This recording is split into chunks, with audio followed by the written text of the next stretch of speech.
Of all the signings the New York Mets have made this offseason, which one will prove to be the most impactful? We'll talk about it on today's show.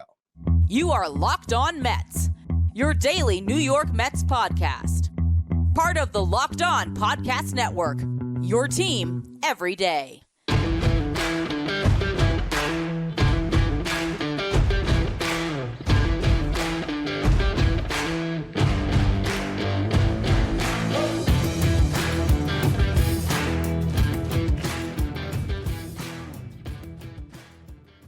Hello to all you amazing Mets fans. You're watching Locked On Mets, part of the Locked On Podcast Network, your team every day.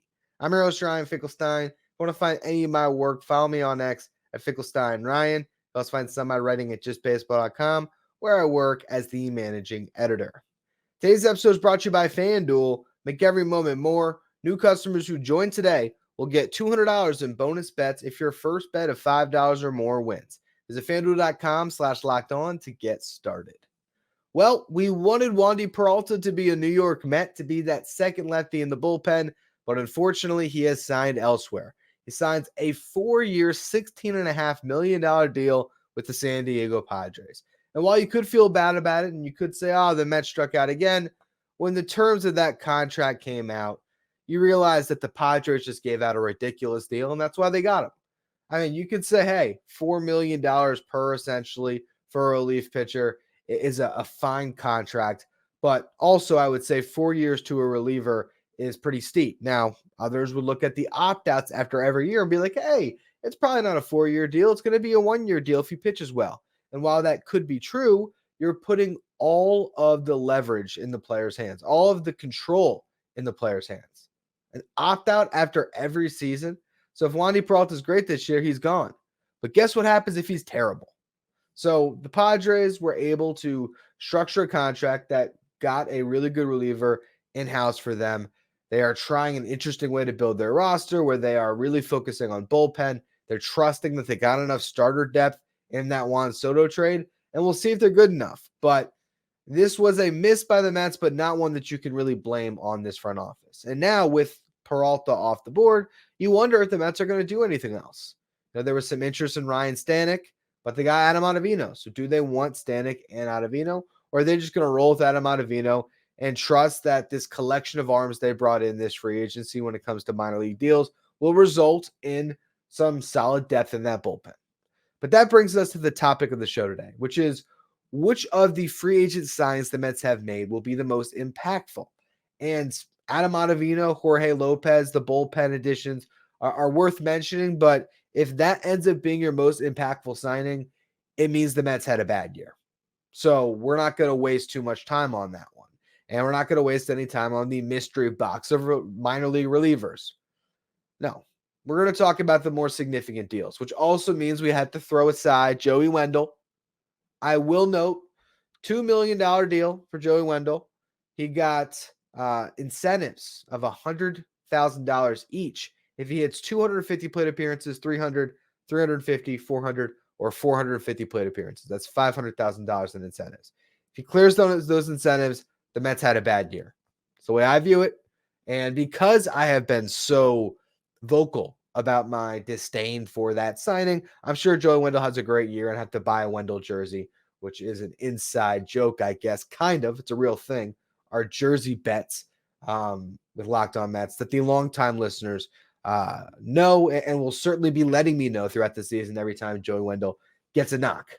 But really, if you're trying to answer the question of today's show, it comes down to the 3 signings that were 8-figure deals. Who will be the most impactful of Sean Manaea, Luis Severino, and Harrison Bader? So we begin with the guy that got the most money, the guy that got the multi-year deal, Sean Manaea, got a 2-year, $28 million deal. Now he gets that second year with the opt-out because he's at least going to be healthy and give you some innings. And in this market, healthy starting pitchers were getting ridiculous contracts. And so the Mets settle on a guy that they believe there's upside. They are probably hoping that he has an unbelievable season and he opts out of that contract, and they don't have to worry about him on their 2025, team. It's a deal where if he is sticking around for 2025, it's probably because something went wrong in 2024. But I like the signing.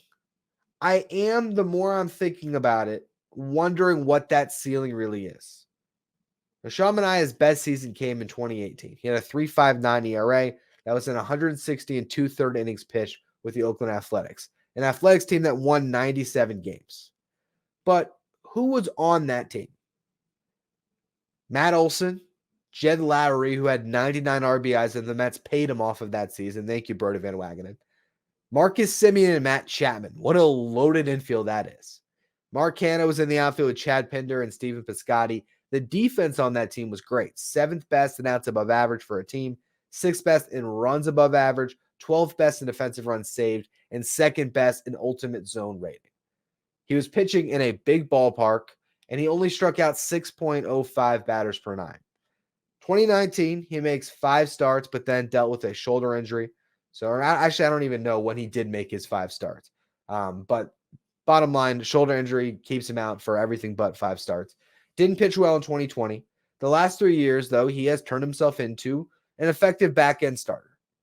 A high 3 ERA, then some ERAs in the 4s.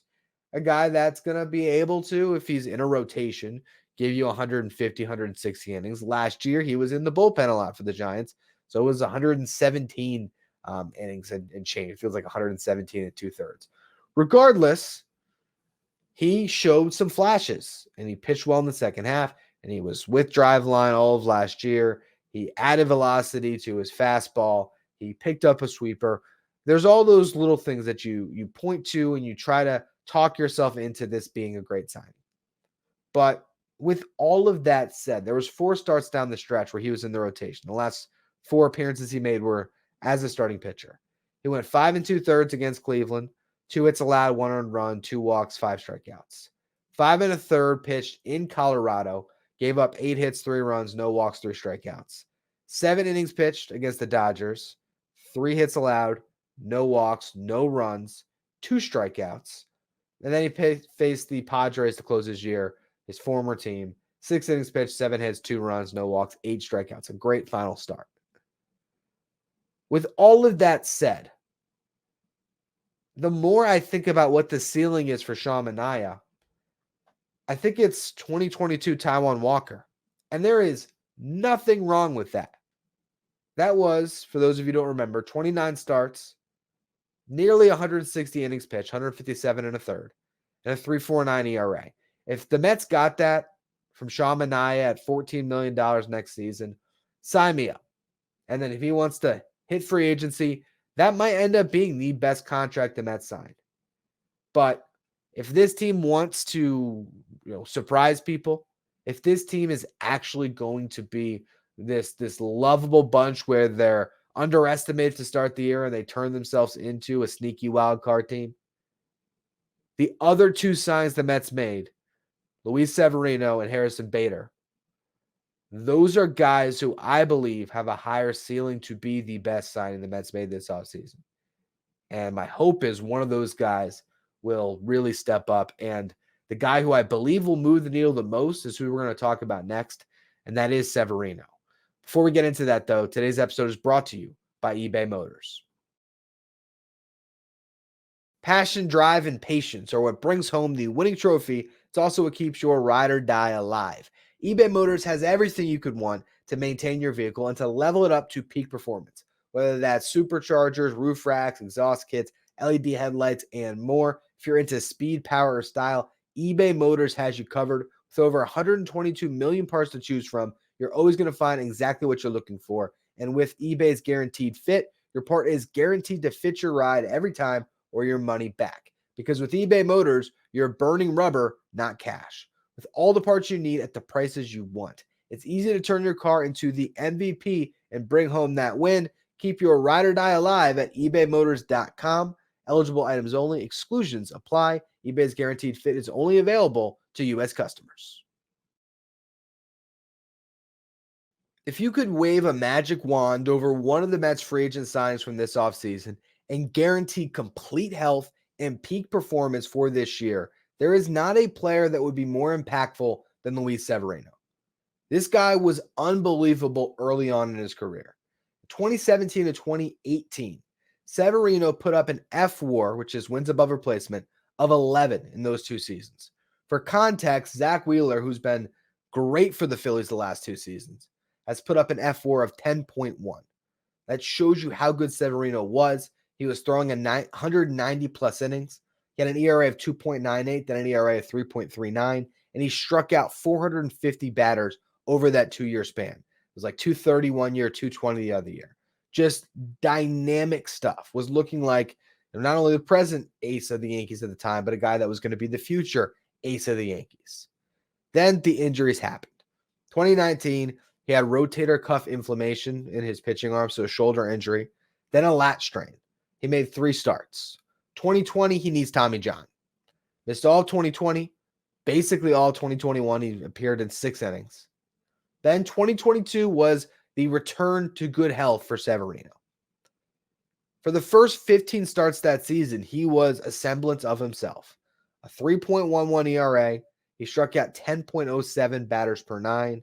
That was an 84 innings pitched. Looked really good. Maybe not quite the same guy.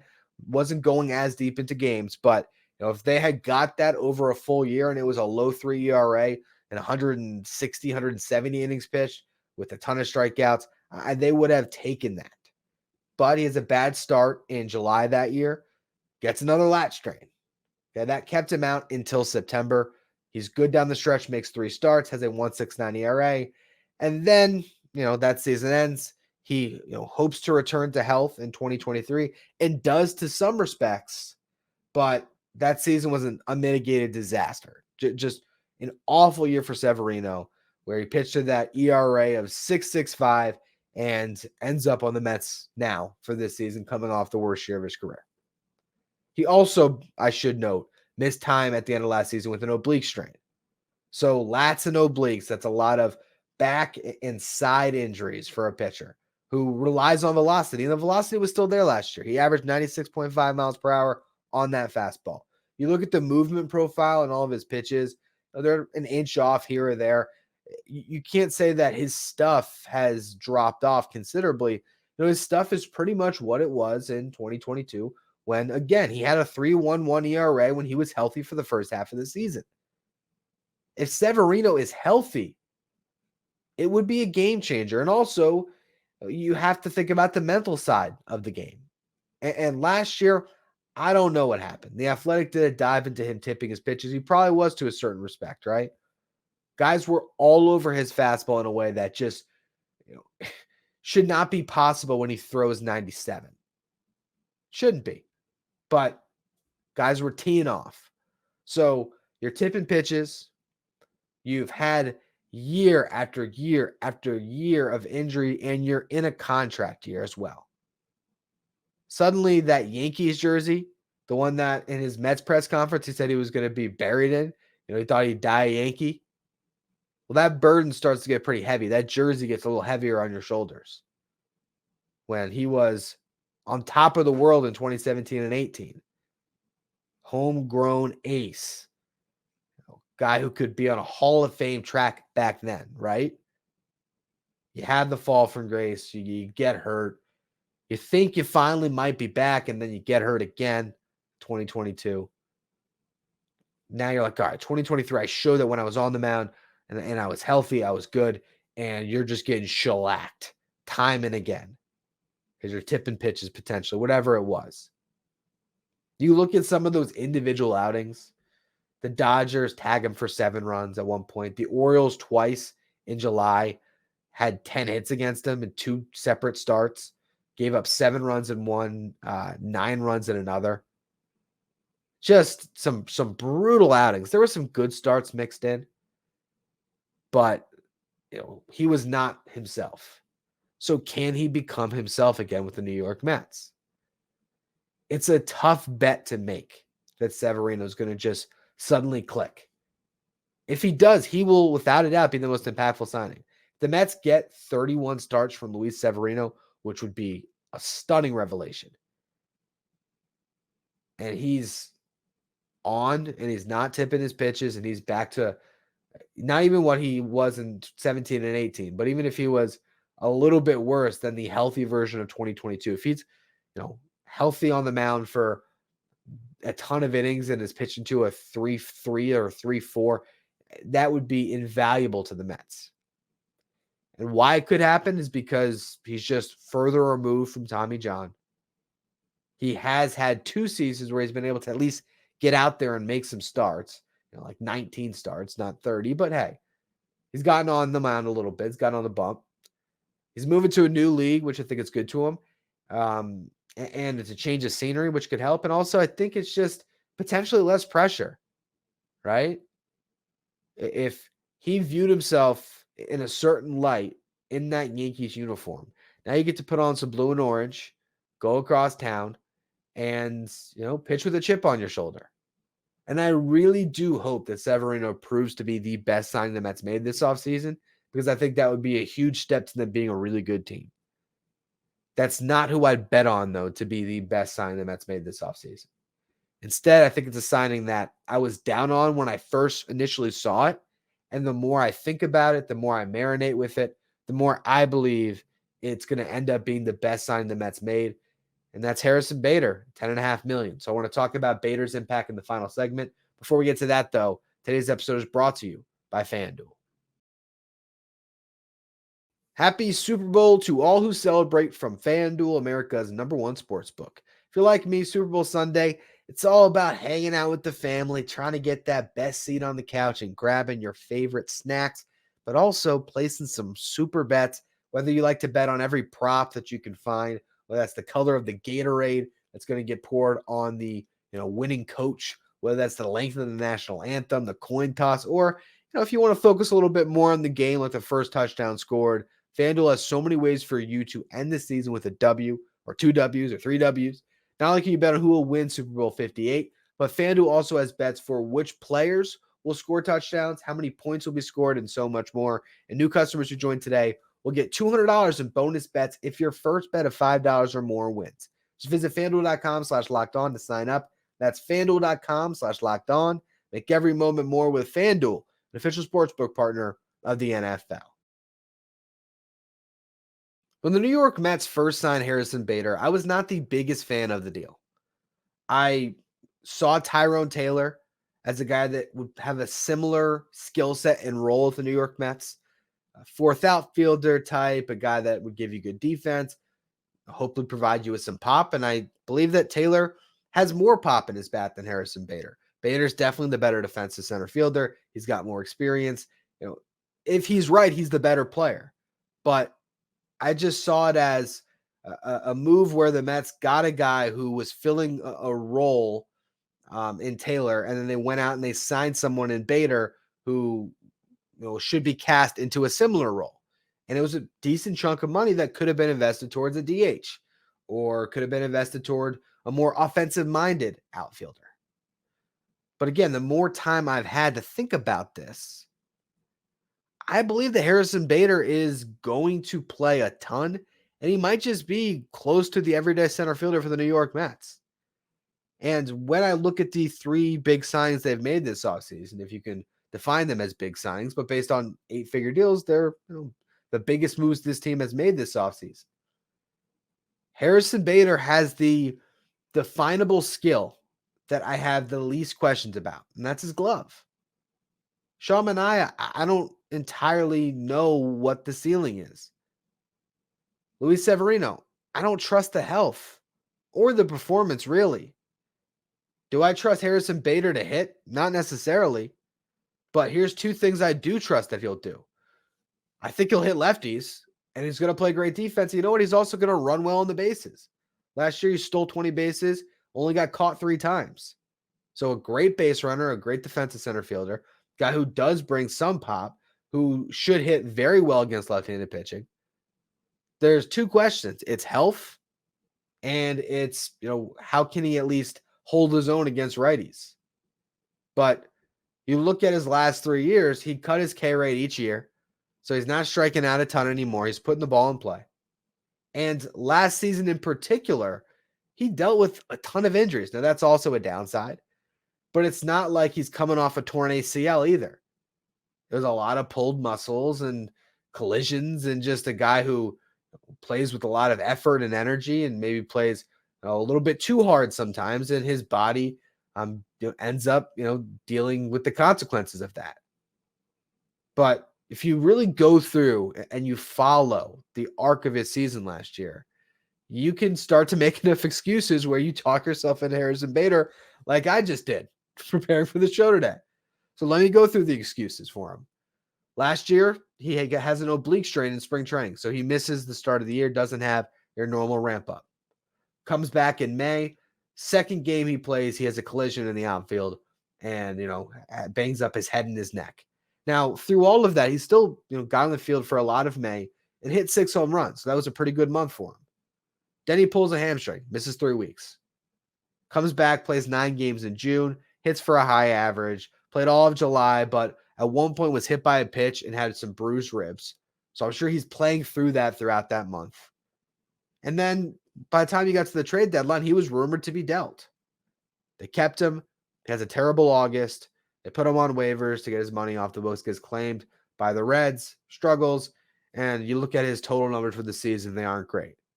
But if you focus in on the first half, where again, he dealt with the oblique and the hamstring injury, he got on the field for just 42 games. But in those 42 games, he hit 257, got on base at a 286 clip, had a 461 slugging percentage. Get here, I'm going to try to do some. Oh, actually, I did do the math for myself. So I'm going to say I got to add the on base and the slug together to find the OPS. I did myself the favor today. I marked it. He had a 746 OPS in those 42 games. So if you told me right now that Harrison Bader could do that over 130 games for the Mets, be a just shy of 750 OPS guy, which when you look at weighted runs created plus, which is a stat that measures hitters on a league average of 100, his WRC plus was 102. So if he was a league average hitter offensively, while giving you the great defense, he's probably going to be a 3-win starting center fielder, maybe even a 4-win starting center fielder. That's probably the best sign the Mets will have made this offseason. In those 42 games, he had 7 home runs. Now, that's a 42-game sample. Let's say he plays 126 games. It's not crazy to think that Harrison Bader can be a 2020 guy while giving you great defense. And he might not get on base at a good clip because he really doesn't walk. But if he is a difference maker in those lineups against the lefties, if you can spare him from the really tough righties, you put Tyrone Taylor in those matchups, maybe you stick DJ Stewart out there in the outfield in some of those games. Maybe, and as the season progresses, you have other second basemen that you can cycle in, like a Jet Williams or Luis Angel Acuna, and that allows you to slide McNeil into the outfield in some of those days. In which case, who knows? Maybe Brandon Nimmo is back in center field a little bit because Jeff McNeil's out in the corner. Or maybe Drew Gilbert comes up and, he can start some games. And in that case, there is a chance that Bader won't be the most impactful signing because maybe Gilbert's eating into his innings. I think the funny thing about Harrison Bader in the context of today's episode of who will be the most impactful, who will be the most impactful, who will be the best signing, I feel the most comfortable with what Bader can produce for the Mets. But he's also the most replaceable of these guys. If Bader doesn't work, there's options. There's McNeil going back into the outfield. There's Tyrone Taylor who could have a breakout season. There's DJ Stewart who might continue what he did a little bit from last year. There's Starling Marte who hopefully is healthy and producing in the outfield. There's Drew Gilbert who's one call away. There's options. There's less options for Manaea and Severino. But I think that just highlights the concern that I have going to the season about the health of this starting rotation, not just literally, but the ability of this starting rotation, maybe was a better word. So we'll see. It's interesting that the one press conference the Mets have done to introduce their free agent signings, though, was Severino and Bader.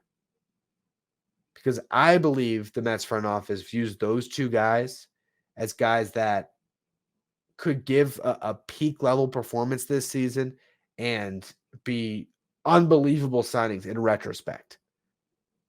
These guys have the talent. They just have to go out and do it. And I will say one last note that I had here on Bader.